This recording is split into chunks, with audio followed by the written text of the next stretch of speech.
Have you ever felt like God just doesn't make sense?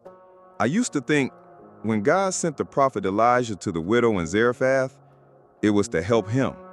I mean, he's a prophet. Of course God would take care of him, right? But when I read the story more carefully, it completely flipped my expectations. In 1 Kings 17, God says to Elijah, "Go to Zarephath. I've instructed a widow there to supply you with food." Sounds pretty straightforward.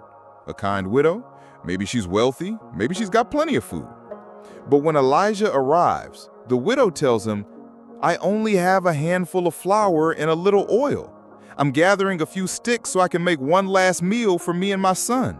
After that, we're going to die." Wait, what? God sent Elijah to someone who had nothing left. Not to someone who could help, but to someone who was at the end of her rope. That sounds completely backward. But here's what's amazing. Elijah didn't panic. He said, "Don't be afraid. God promises your flour won't run out and your oil won't run dry." And that's when I realized something that shifted my perspective. Sometimes God won't send you to a place that's full. He'll send you to a place that's empty so you can bring what he's already placed inside of you. God didn't send Elijah to someone rich. He sent him to someone willing to obey. Because what God is looking for isn't wealth, it's willingness.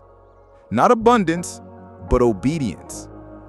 This widow didn't have much, but she had a little faith and a big heart. And through that small offering, God brought a miracle. So maybe today you feel like your life is barely holding together. Just a little flour and a bit of oil, almost nothing. But what if, through you, God wants to provide for others? Maybe you're not supposed to find help. Maybe you're the one being sent to be the help. Obedience isn't about waiting until everything feels secure. It's about trusting God enough to move, especially when it doesn't make sense. Because sometimes, the miracle someone else is praying for, God is placing in your hands.